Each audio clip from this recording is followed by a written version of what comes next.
Hello, ito ay isang halimbawa ng virtual graduation script ngayong Panuroang 2020-2021.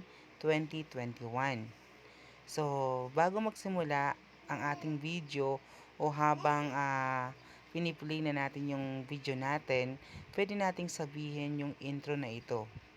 Nakaangkla ito sa ating tema ngayon. Hindi matitinag ang pagpapatuloy ng dekalidad na edukasyon sa paaralang Concepcion Integrated School kahit pa sa gitna ng pandemya.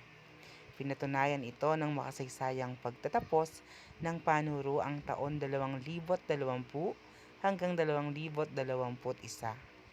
Pagkatapos noon ay maari ng magkaroon ng professional ang mga magsisipagtapos, gayon din ang mga kaguruan ng isang paaralan, tapos yung ating mga panauhin at panauhing pandangal. Do virtual tayo, pwedeng i-flash po natin yung mga larawan o pictures nila para po sa professional. Para sa pagbubukas ng programa, ito ang pwede nating sabihin. Isang mapagpala at makasaysayang araw sa inyong lahat. Ngayon ay ating idaraos ang ika-4 na palatuntunang pagtatapos ng senior high school sa Concepcion Integrated School o yung paaralan mismo. Pagkatapos nun, sisimulan na ang pag-awit ng lupang hinirang at susundan ito ng panalangin na magmumula iyan sa ikatlong nakakuha ng karangalan sa isang hanay o pulutong ng mga magsisipagtapos. Susundan ito ng mga himno. Kung di ako nagkakamali, may mga himno tayo from region, division, at school. After that, magsasalita ulit ang MC. Ngayong taong Panuroang 2020-2021 na may paksang diwa na kalidad ng edukasyon, lalong patatagin sa gitna ng pandemya.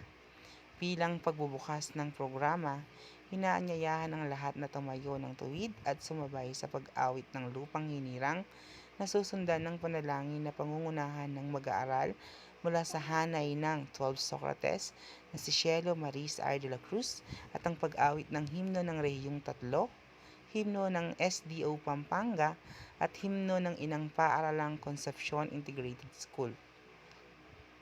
Pagkatapos nun ay dadako tayo sa pambungad na pananalita ng nakakuha ng pangalawa sa mataas na karangalan. Sa pagkakataong ito, ating matamang pakinggan ang pambungad na pananalita ni Eileen P. Capulong, mag-aaral mula sa hanay ng 12 Plato. Pagkatapos ng pambungad na pananalita, ay susundan naman ng mensahe ng punong guro. Ngayon naman ay ating pakinggan ang ating butihing punong guro ng ating paaralan na si Ginang Cheryl C. de la Peña para sa isang makabuluhang mensahe. Pagkatapos magsalita ng punong guro, ay susundan naman ng pagpapakilala sa panauhing pandangal o yung guest speaker ng ating palatuntunang pagtatapos. Para kilalanin ang ating panauhing pandangal sa mahalagang tagpong ito ng pagtatapos ng ating mga mag-aaral, ihahatid sa atin ito ni Ginoong Robin E. Punsalan.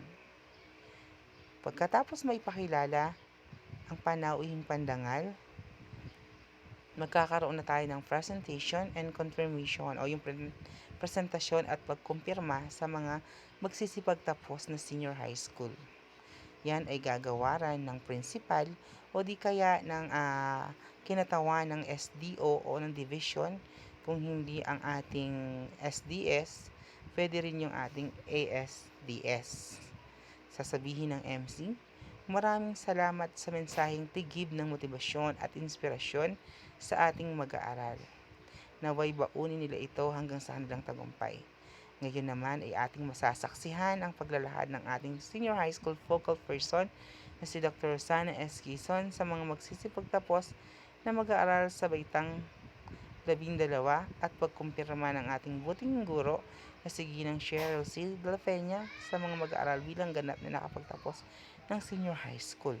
So kung wala tayong representative from division, pwede na yung focal person natin ang mag-present at tapos ang confirmation naman ay ang ating principal.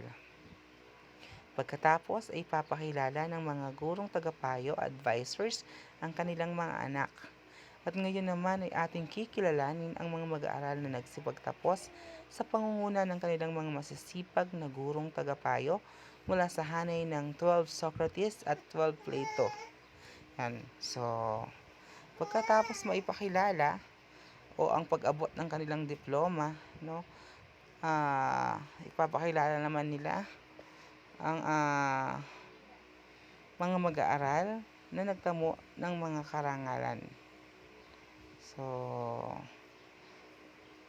narito naman ang mga mag-aaral na nagkamit ng mga karangalan mula sa baitang 12 sa hanay ng Socrates at Plato. So, ipapakilala una yung may pinakamababang karangalan o yung may karangalan with honors, pataas, no? May mataas na karangalan at may pinakamataas na karangalan o yung tinatawag na with highest honors. Pagkatapos ay dadako tayo sa mensahe ng pasasalamat o yung message of gratitude ng isa sa nakakuha sa may pinakamataas na karangalan. Dumako naman tayo sa talumpati ni Jomel A. Macapagal mag-aaral na hanay ng 12 Socrates para sa paglalahad ng mensahe ng pasasalamat. Then, yung graduation song. At ngayon, ay sabay-sabay nating pakinggan ang kanilang awitin sa mahalagang araw ng kanilang pagtatapos o completion day na pangungunahan ni Janine B. Ramos, mag-aaral mula sa hanay ng 12 Socrates. Tapos, pangwakas na pananalita.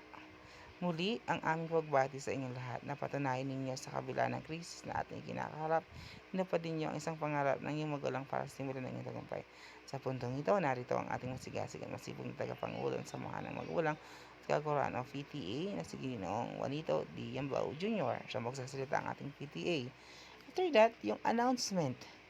Paalala, ang ating taunang Brigada Eskwela, distribution ng card at pagbubukas ng ating bagong panuroang taon, 2021-2022 ay aming ipopost sa ating official feed sa Facebook ng nasabing school para sa karagdagang mga impormasyon. Then, magpapaalam na po ang ating MC. So, yan po ay isang halimbawa ng script para po sa ika-4 na palatuntunang pagtatapos ng senior high school sa wikang Filipino.